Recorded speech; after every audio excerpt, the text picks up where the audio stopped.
Hey everybody, welcome to a Buzzing About Romance episode, an author spotlight. I am super excited to be joined by author Lauren Blakely. Lauren, welcome to the podcast. Hey Becky, it's great to be here. I am so excited to chat with you. We get to talk about hockey romances and kind of all the things you're doing because I think you might be the busiest lady in romance right now. Well, let's hope I can slow down a little bit in Okay. 2025. That is my goal. Is that your goal? I'm working towards it. Okay. So I'm going to read your bio and then we'll do all the other things.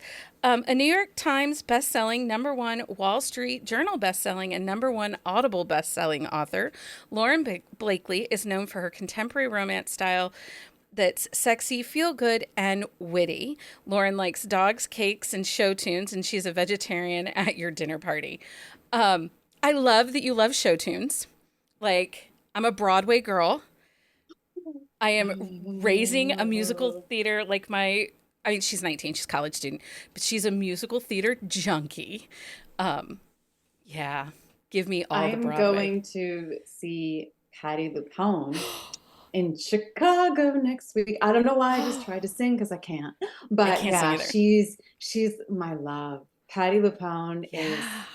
like the great love of my creative life, my muse. I love everything. I've been in love with Patty since I was 21. I don't know, maybe even younger. But yeah, she's doing one Yeah. of her solo concerts. And I think she's had them in a few cities like San Francisco, Los Angeles, Palm Springs. She sang at the Kennedy Center, I believe. Then she was in Australia. I live in Seattle, and I was just looking at all of the places, and I said, Patty is in her 70s. Right. I need to see her again. Yeah. So I Yeah. am going there, and I can't wait. I'm so excited. And I Uh, hope she just belts out a Vita and so anything jealous. goes. I get a kick out of you. Like just all of that stuff. Company. I can't wait to hear her sing. I love her. I mean, she is true grand dame of the Broadway. Oh my gosh, that I'm so jealous. So I went to high school with a fairly well-known Broadway performer, Gavin Creel. He and I went to high school Yeah. together, and he's done Anything Goes, and he did Book of Mormon, and he comes back to our small town and will give a performance, and he will bring people with him from Oh, different, and it's just like, nice. thank you. Sutton Foster came with him once, and I was just like, it's so great. She's wonderful. So I didn't know this, and this is so funny because I don't think my husband knows this, and he's from Cleveland. So Cleveland has two more theaters than Broadway, and spends almost $500 million more a year in bringing productions to its town than Broadway does. I had no idea. I had Is no. it like a feeder, one of those sort of community I feeder places for Broadway in the way that you hear about, is it Yeah. the Peppermill Theater, I think, in I think Pennsylvania it has a somewhere? little bit of like the off Broadway, Okay. like pre-production kind of things that they do. But I mean, there's a show there that'll do when they bring a show in, um, they do it for like month runs. So, what did I just see? Is there? I think maybe Les Mis is coming in November, and it'll be there through February. Nice. That's That's great. It's a little frustrating when a show pops into town for just 4 nights. right. Right. Which is what happens a lot of times in Seattle, I think. I Well, could be wrong, but that's sort of my recollection from looking up yeah. options. My daughter goes to college in Seattle, so every now and then she'll check and see what productions are coming through and say, okay, do you want to come in and take me out to take me to go see Wicked or take me to go see Aladdin this weekend or Yeah. something? Like it's only there for 4 days. What happened to a month-long stay? No, they like come. Toledo usually gets them 2 or 3 weeks, but I'm really lucky. I mean, I'm not far from Ann Arbor, and there's tons of musical theater majors and people in Ann Arbor. But yeah, musical theater. Mandy Pinkett is going to be in my town in October and doing a performance. Oh, And are you he's gonna going to go? sing. Yeah. It's at our Performing Arts Nice. Center. I'm like, hello. I believe my child's working that show, but she probably won't give me a ticket, but it's fine. Just be nice to her. Be real nice to her, Right? Becky. Right? Be like, hey, your mom, and I think we're seeing Hadestown in the end of Oh, October. great. I I anyway, haven't seen that, but I hear such great things about it. anyway, we could talk theater all night because I'm obsessed. But Buzzing about theater. right? Wrong podcast. Well, let's talk about you as a romance author because you've been doing this a minute. You're not brand new in. I think I read. Is it your Big Rock series? And I think Yes, that came out in 2016. I was gonna say I think that was about the time I kind of found you, and then forward and back reading everything I can get my hands on. So, what inspired you to write romance?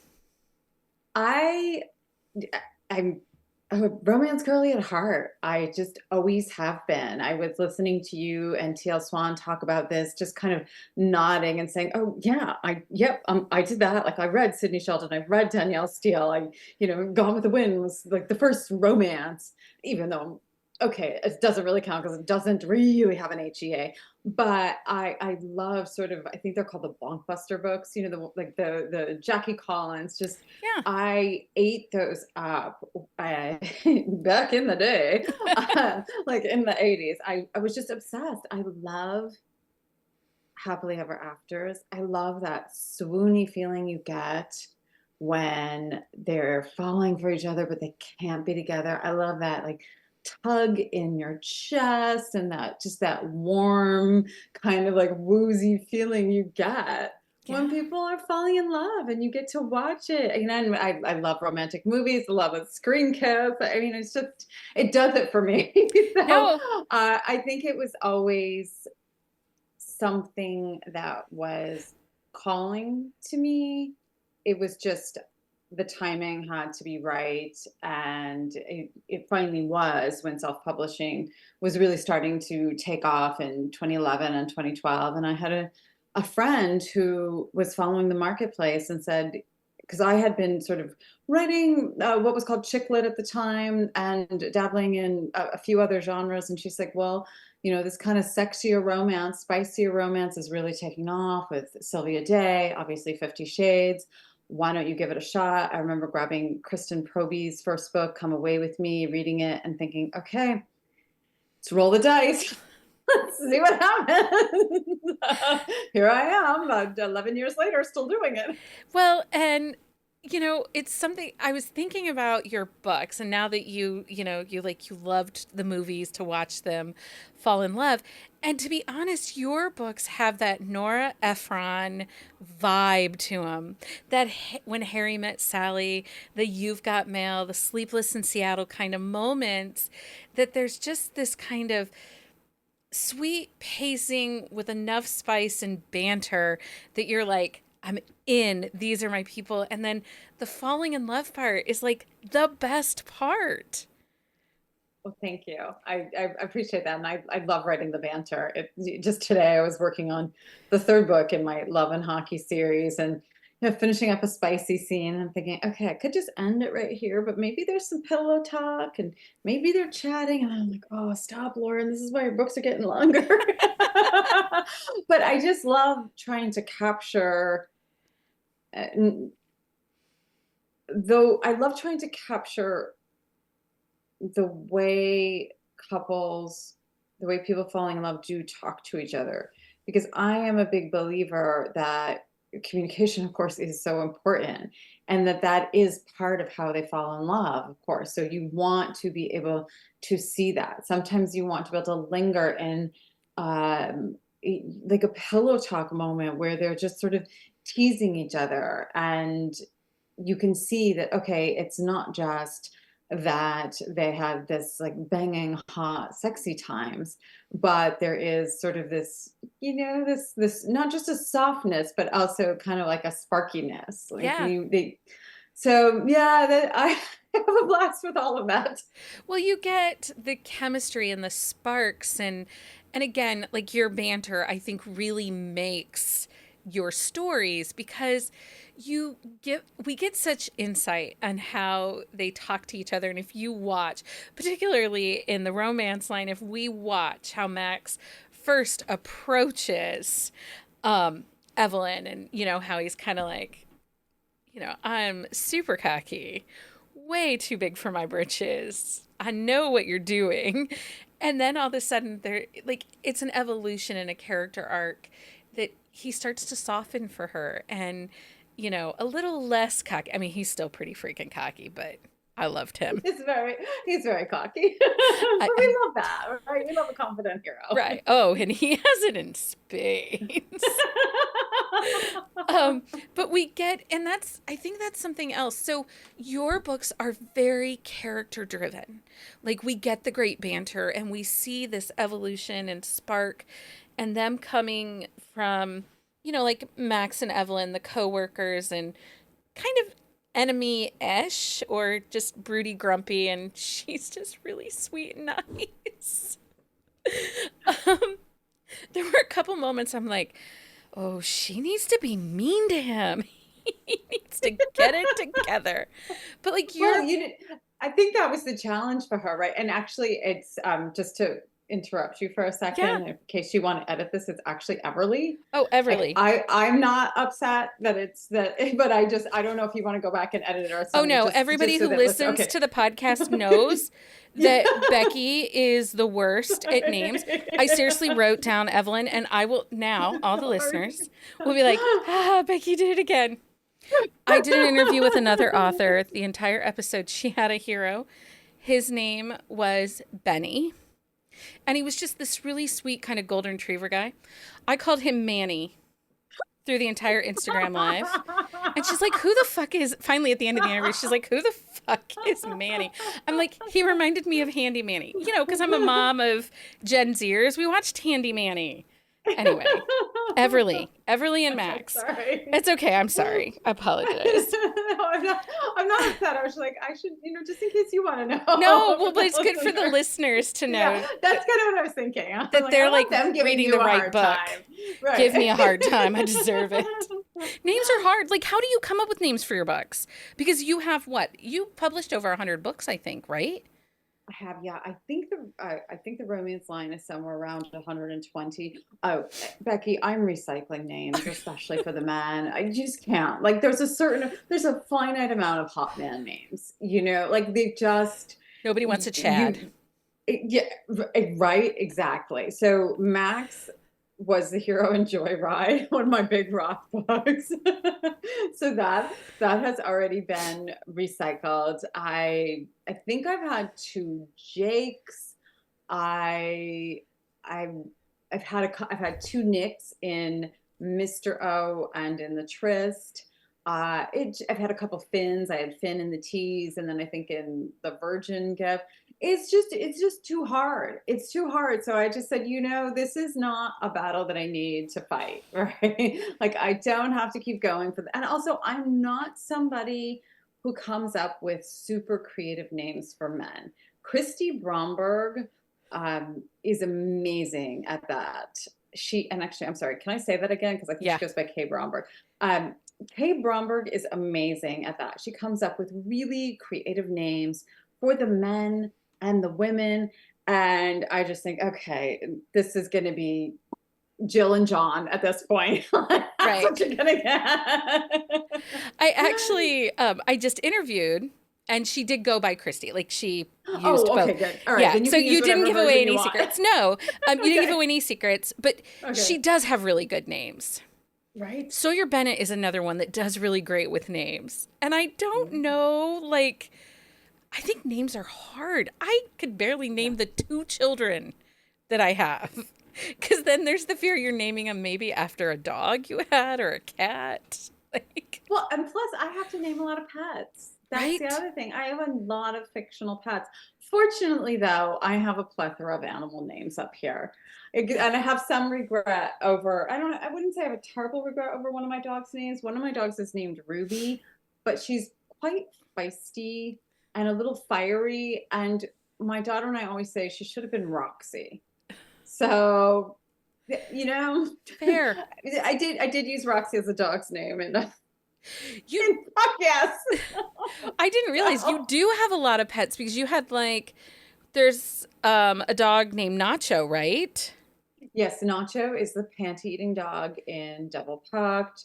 Then there is Roxy in Puck Yes. There is Puck Fitzgibbons in Thoroughly Pucked, and then there's Donut in Well and Truly Pucked because they all had a dog. It was Yeah. sort of part of the theme. And there's various pets in the Love and Hockey series. They're not quite as prominent, and they're not yet on the Yeah. cover, and they kind of come into play in different ways.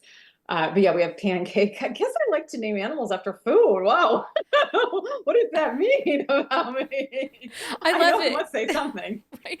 Well, and you actually, and this is something, kudos to you because I never feel like you forget about the pets. Sometimes when you're reading a book, you'll read and the couple will be like, oh, we're going to stay here. And you're like, your dog is at home. Right? Who is letting that dog out? You've been gone for 4 days. Who fed the cat?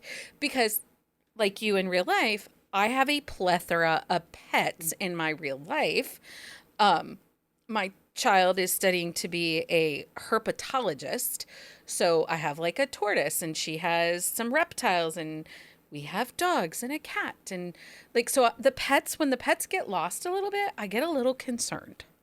Right. You want to know where they are. I was Yeah. discussing this with my brainstorm partner yesterday about a possible dog acquisition in a book. And I said, okay, but who's going, did she bring it to work? Yeah. That was kind of our plotting session. No, it's It's true. very concerned. Where's the dog going to go with the heroine to work? Where is she going to be? All of this is very important. There are scenes where my heroines are dropping their dogs off at dog daycare. Yeah, it's a real thing. I mean, we have this giant tortoise. We got him, he was the size of a quarter. He now weighs like 25 plus pounds. And I had to buy a garden cart to come get him from his indoor exhibit to put him in my yard where he lives for the summer. But he comes in every night. So, That's sweet. oh, sure. I'm not insane or anything because everybody should have. A And tortoise. a tortoise who could live for like 100 years. Oh my gosh, yeah. His name is Perry. He's obnoxious. He's a Oh, lot of that's a cute maintenance, name. but we love him. Um, so do you have a favorite part that you like to write? So is it the banter? Is it setting? Is it the meet cute? What is your favorite part to write when you go to write your stories? I love the friend group scenes. Those are probably my favorite because I know what they are. And it gives me a chance to really dive into something that I take a lot of joy in, which is sort of my in this day and age, it's primarily group chats and online banter with writer friends, but that sort of gives me a chance to access that amusement, those moments where you're looking at my phone like, what am I going to sass Corinne Michaels with today? Like, how are Natasha Madison and I going to encourage each other? Like whatever it is. So I feel like when I work on those scenes, I am kind of tapping into something that I do truly find very joyful day in and day out, which are those friend moments. And especially in the sports romances with the heroes, with the men, I think those are some of the scenes that readers really love the most. I believe that they truly enjoy the team aspect, the way the guys have to work together. Obviously, on the field in a football romance, on the ice in a hockey romance, but I think they also really like the locker room banter and not like locker room talk, No, just the life how talk. society calls it, Yeah. but like the actual sense of these men that these women are falling in love with, kind of giving each other hell, trash talking each other, calling each other names, but truly having each other's backs on the ice and off the ice. And I think that is one of the reasons that we are drawn to sports romances. It's, just the idea of what these elite athletes can do with their bodies, but also the genuine support that the men can have for each other. So I do think those scenes are a lot of Yeah. fun to write as well. Well, you also write a really phenomenal girl gang. Like the Thank girls, you. the friendship, and it actually, one of the series that we often reference when we talk about great girl gangs is your Virgin Society series. Oh, yeah. That they Good. were Thank you. like Thank you. the best girl gang. They called each other out on their bullshit, but they were like, no idea was a bad idea. I think it was the tease that we were reading. And she's kind of like, I want to go back. And everyone's like, yeah, do it. You should totally do it. Like, what are you waiting for? Go for it. Exactly. Go back to that sex club. Everybody needs that one friend that's going to be like, you should do it. Exactly. But they're just so great. Like, and that's something I think that we do get in all your series is we kind of get that strong sisterhood of women in friendship. And it just shows you it's a great example that you can exist in this world and you can have good friends and you don't not every woman and human in your purview is your competition. Yeah, exactly. Yeah, and I love to be able to show that just how they support each other in different ways and love each other and take care of each other and call each other out and encourage each other and um, offer partner in crime services too when that is needed and called for. Totally. Or you need a dress because you Yes, lost exactly. yours. Shoes, whatever. Whatever it might be. I do have to say, I loved that Virgin Society series. And I feel like there might be two friends that still didn't get a book yet that, You are correct. okay. That is very true. Although I Yeah, that don't is want you to very get a true. busier writing schedule because you have been writing like crazy this year. But Yeah, I mean, I am very, I will say I'm quite intrigued by Camden's story. She's the unfinished female friend. And I sort of, honestly, Becky, I kind of planned badly. I should have put more time in my schedule to be able to write her story, but sure. I didn't really know. I mean, I wasn't anticipating writing the Double Pucked. And when that took off and was successful, I needed to be able to write other books in that Sure. series. And then it just became harder to kind of fit everything in. And that unfortunately fell by the wayside. But it's sort of the ongoing thing that my business manager hears about and my brainstorm partners. Well, what if we do this for Camden? And they're like, yeah, I have a story for her. I do. I have it all mapped out, and I've actually written 8,000 words of it. I have to admit, I have a blurb for it, which is an amazing blurb, but I don't know when I would write it. Yeah. That's sort of the issue. It's like I have this concept. I think it's a great idea. Obviously, like I'm drawn to it. I can't let it go. And the series ended more than a year ago. So maybe, I mean, maybe it's out there. Like it's in my head. It wants to come out. So if I'm able to We're find the here. time, I would do We're here whenever, just so you know. I just, you know it. what? I actually, was it our episode last week? I think it was last week's episode because we talked about fish out of water a little bit. It might have been the week before. One of the things I go to that series for is, it might have been in Wednesday's episode. There's a lot of kink positivity, but it's not like down your throat. It's not like this is a kinky book. It felt natural and um obtainable and a great entry point. I know it must have been when we were reading Daisy Jane's book. We read a book by Daisy Jane. And so we were talking about if you liked this book, these books you should try. And um, that series is such a great series for kind of, if you've not read, like a voyeur book, this is a great way to kind of dip your toes in a little bit.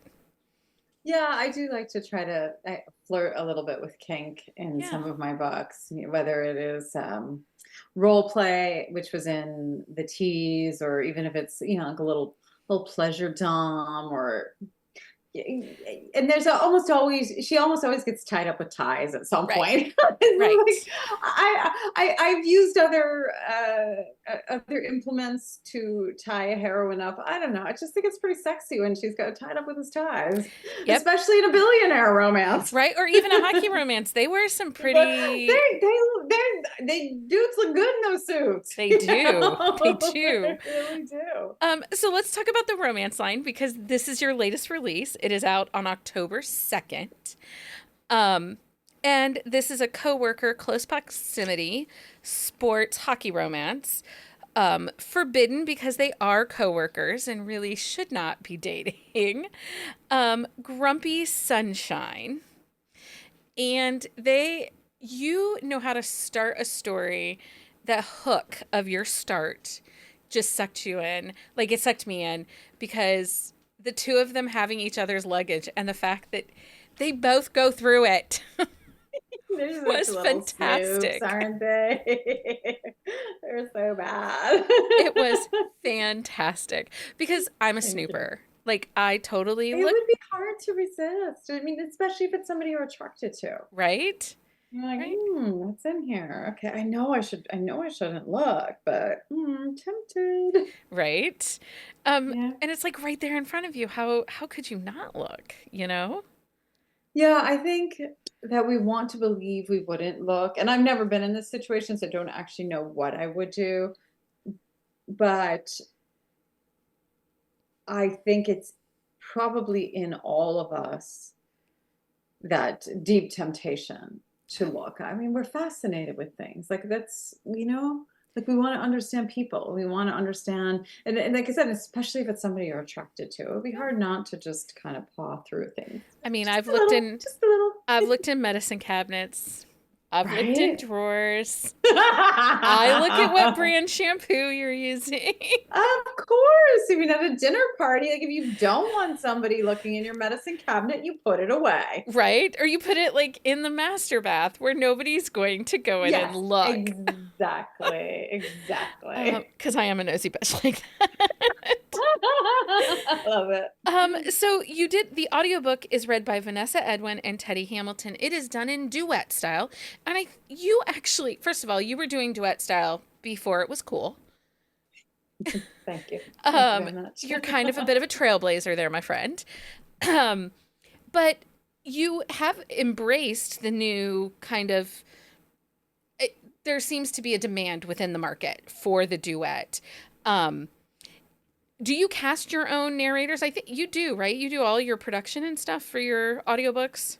Yeah, I do. I do the casting. I work closely with my business manager and with Audibly Addicted in terms of a casting consulting basis to really make sure I'm paying attention to new talent and also just really looking at like who people have been around for a while, like what are they doing, what are they strong at, how have their voices changed.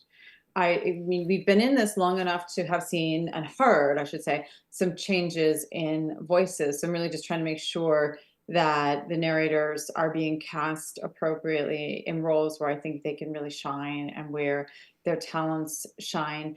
I personally am a big audiobook listener. I'm a hybrid reader. Always reading a book on my Kindle, but also always listening to something as well on Audible as I'm exercising, walking, going about my day. And then at night, I turn to the actual book. So audio is really fun for me because it's something that I personally enjoy so much, which is, and I think a lot of it goes back to what we were talking about at the beginning, the show tunes, the Broadway theater spectacle.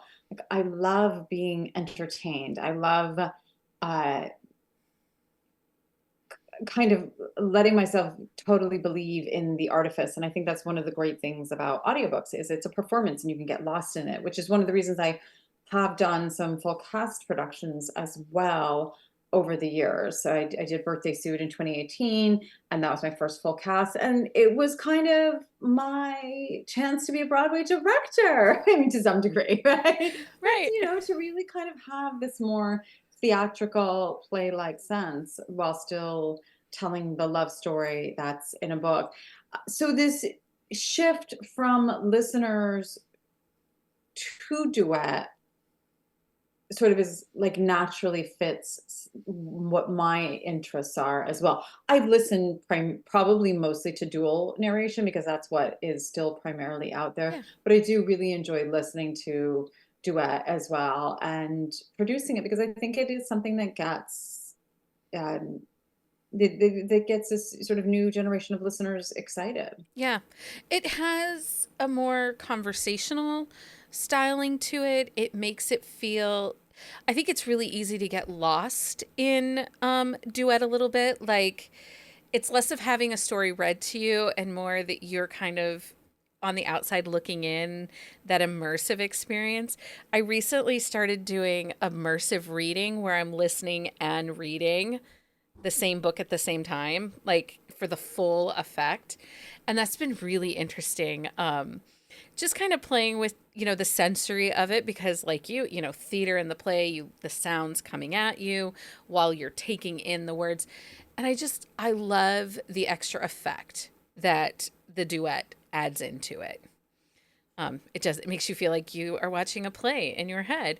But I don't know that would work for everybody because it shocks me that some people don't see the book play out in their How head. could you not? This Like, isn't happening in front of you right now. like you Like don't I'm see a picturing. TV screen or a film in your head because I I do. do.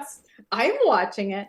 And Teddy is so they're both Teddy and Vanessa are both wonderful. They've been on so many of my books. I think they both have such wonderful range. Vanessa is able to tap into sort of an ingenue side, which she did in the Virgin Society. In this, she was really able, I think, to kind of tap into sort of this deep inner strength for the character, but also that, that polish and that sunshine attitude.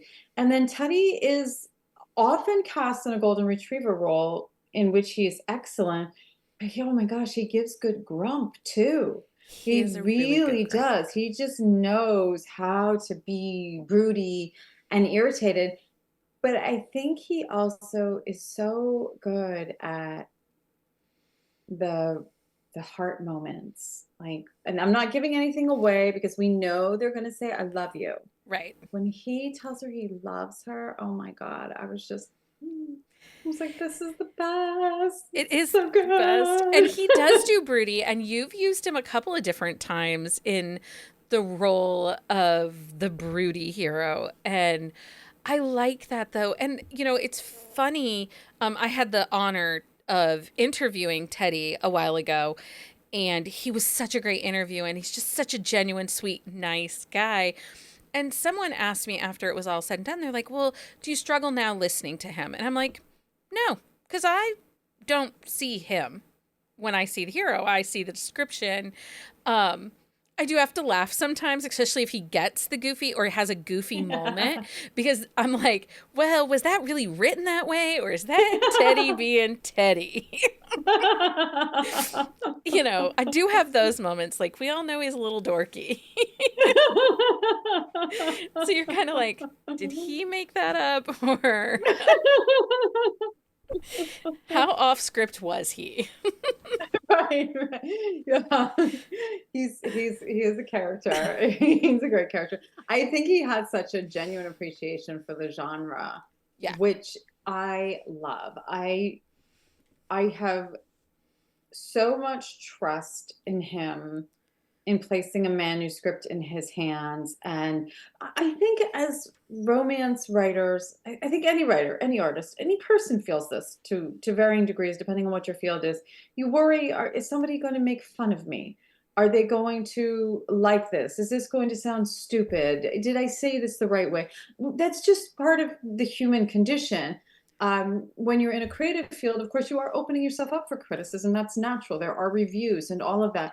But when you're working in a collaborative process with somebody like a narrator, like an editor, I think one of the things that you hope as a creator is that they're not going to laugh at something that maybe is an imperfect line or maybe isn't the way they would have written it if they're a writer, but that they're going to respect um, the material.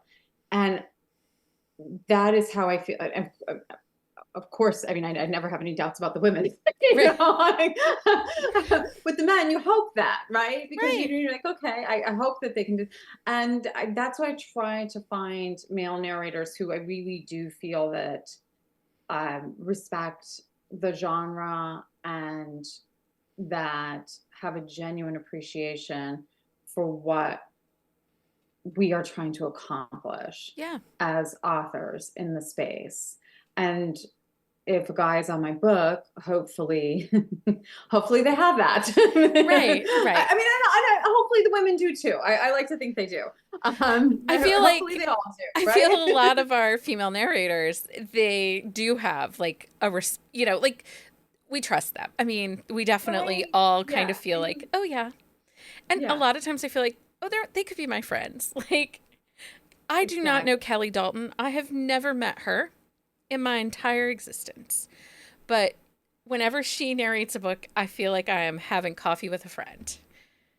Because I'm And like, that's such a good she feeling. just, It really has is. this kindness to her voice. And Hmm. anyway, but again, you know, the authors are all my friends. Because you don't hear it, but I'm talking to you in the book, like, oh my God, this is great. I can't believe you did this. Yay. Like, um, that's the reason my husband made me get a podcast. Right. Because I'm I'm glad he did. because I'm insane. I don't know. And it's something too, and I know like we both have experienced and seen this.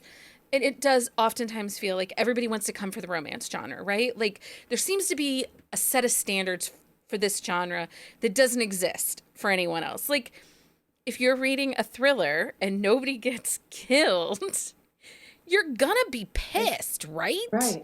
Yeah, If you're exactly. reading a cozy mystery and the mystery never happens, you're gonna be mad. But we don't see the hot takes of that. No, But we get no, we the, don't. well, I'm going to write romance with a twist. There's not going to be even an HFN. And I'm like, go away. Okay.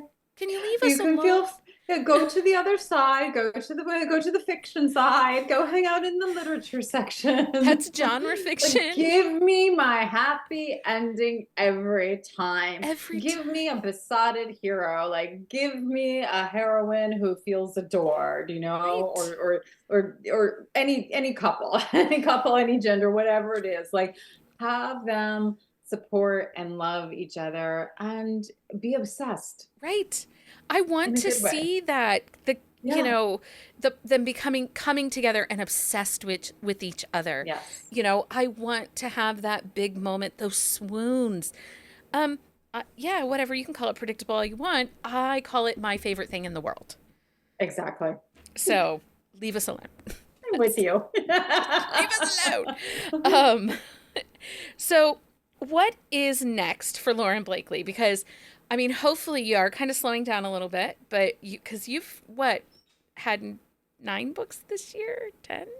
Oh gosh, I'm sorry if it feels that way. I'm probably obnoxious in my marketing and there's like too much, but it's No, actually going to be only 7. it's only 7.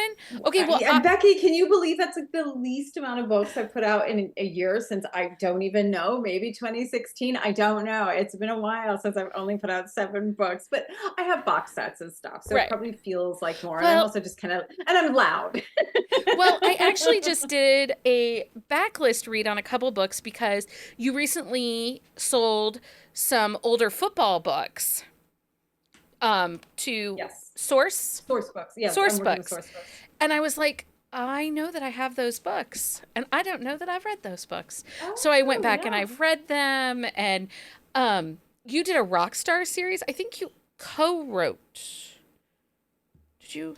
I might be missing someone. I They're like a boy band that broke up. Was Oh yeah, it's the Heartbreakers. the So you wrote to them Heartbreakers? too. What was that? Yes.